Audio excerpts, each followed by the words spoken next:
This is Daniel in so many words.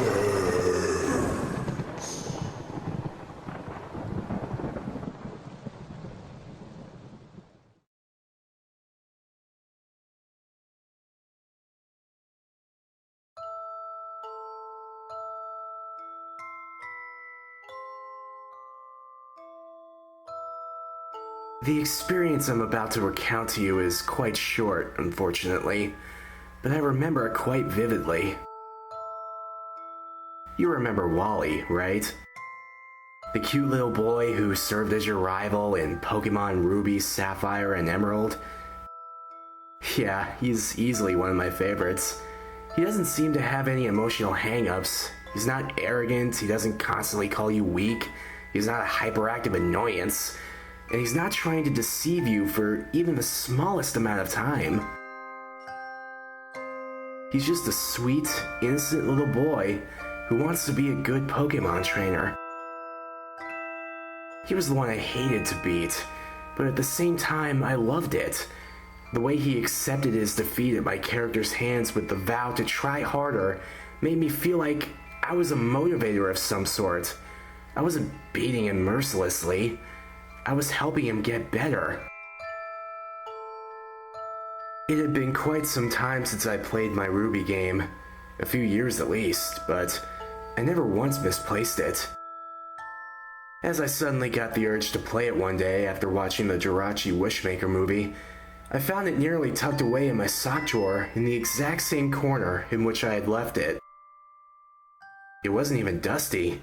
The cloth protection of a bunch of unused socks kept it safe from any damaging elements, which in turn answered the question as to why I had placed it in my sock drawer in the first place.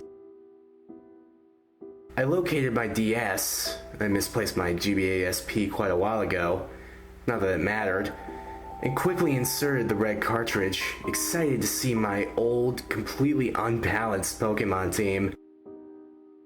I selected my save file and saw that I had saved right in front of the Pokemon League, which was good considering I had planned to challenge them straight away anyway. Rather, since I was there, I figured I'd pay my favorite little rival a friendly visit before doing anything. First Wally, then the League. Then I'd see if there was a chance I had been lucky enough to find my game on the day I could find Mirage Island.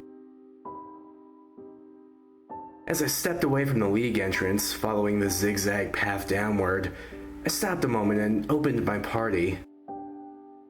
Normally, when I leave a Pokemon game alone for a while, I find out that the last thing I did was trade to help out my Pokedex in my other games.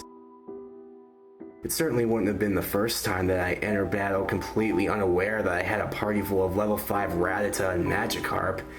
It's a bit of an embarrassing situation to say the least. They were all there though. Inferno, the level 100 Blaziken, Volcano, the level 85 Groudon, Dilaros, the level 87 Rayquaza, Duragon, the level 65 Salamence, Harbinger, the level 55 Absol, and Vengeance, the level 34 Banette. As I said, painfully unbalanced, but they were all there just as I had left them. I was relieved, actually. That meant that Ruby was the game I hadn't abused the POW Park with. It must have been Emerald. But that's not really important though, and I'm getting off track. My party was there, so I didn't have to waste a few minutes going back up to the League to switch out my dinky little underleveled Pokemon for something a little better. So I began my little trek to see Wally once more. As I entered the cave, he was standing there waiting for me already.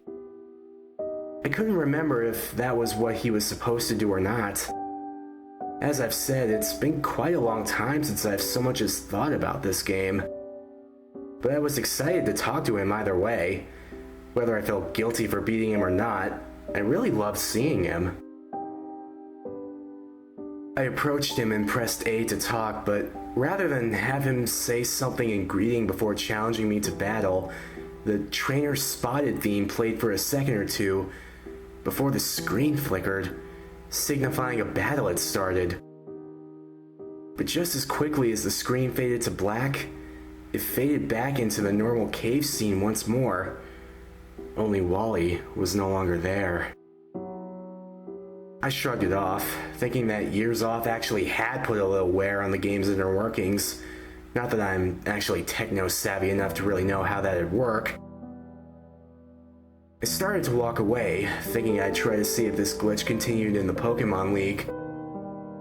If it did, I was out of the game. I'd either have to reset or get a new one. Either option would kill me. Inferno was the best Pokemon I've ever had. Though before I could take a single step past turning around, the Pokénav rang. I didn't think it could function properly in caves and the like, but since I was kinda close to the exit and open air, I suppose it made sense for it to work. Come to Petalburg. I'm not entirely sure how to explain it, but with the little hiccup my game just had with the battle scene and the face, that I'm almost positive that small bit of dialogue wasn't scripted. I just felt uneasy. Nonetheless, I got out of the cave and selected Dylaros to fly to Petalburg City. When I got there, I could definitely tell something was off.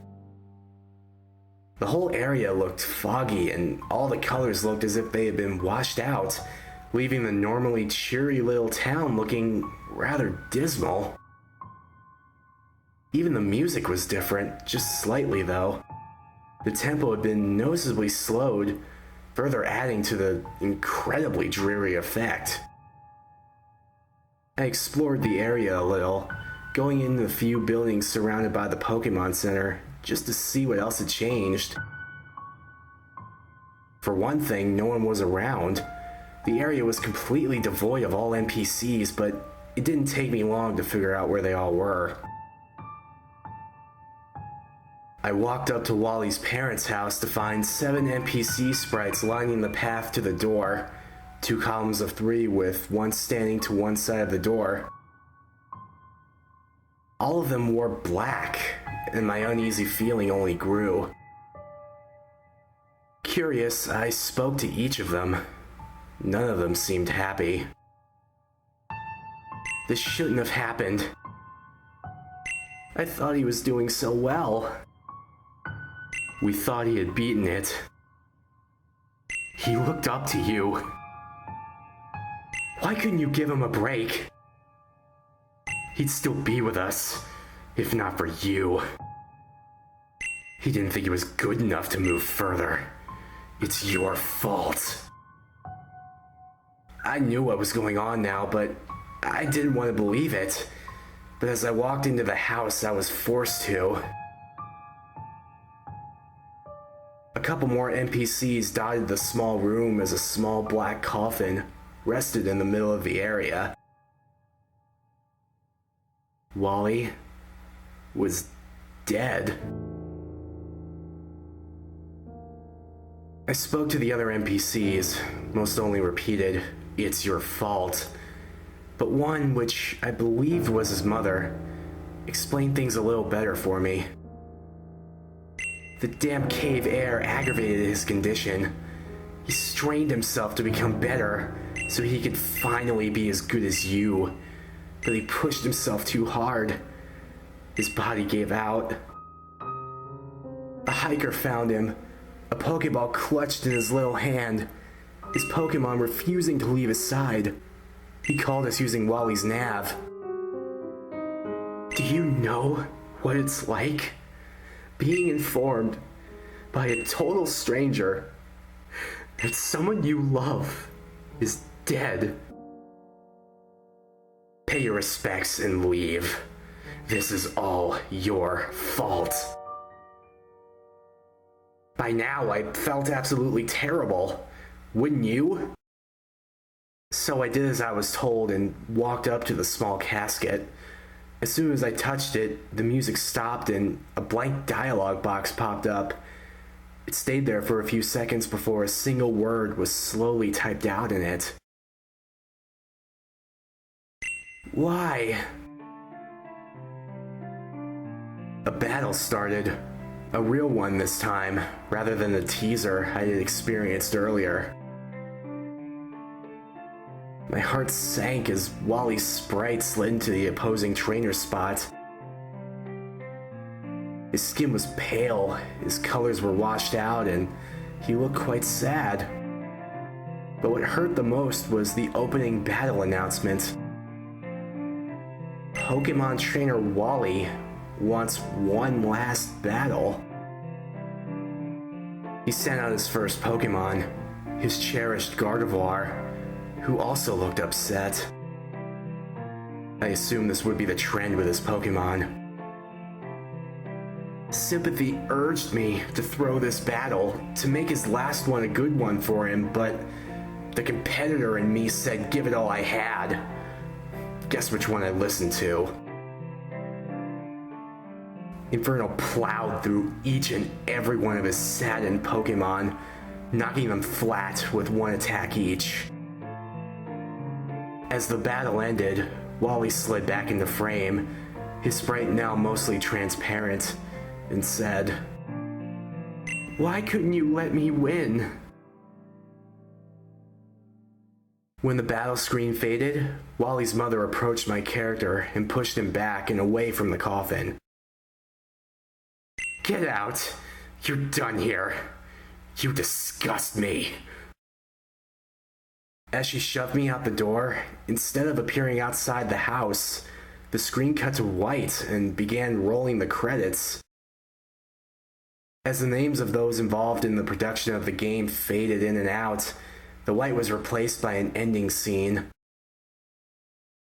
Poor Wally's funeral procession. NPC sprites slowly paraded through Petalburg, the tiny casket at the center of the crowd. My eyes watered as they slowly left through the right exit of the city. The camera followed as they stopped at the small patch of grass where Wally had caught his deer Ralts. When they stopped, they all turned to face the screen. Just for a second, but I could almost feel the judgment. As they turned back to the casket, the screen faded to white, and Wally's trainer sprite faded in. Beneath it were 3 little words. In loving memory.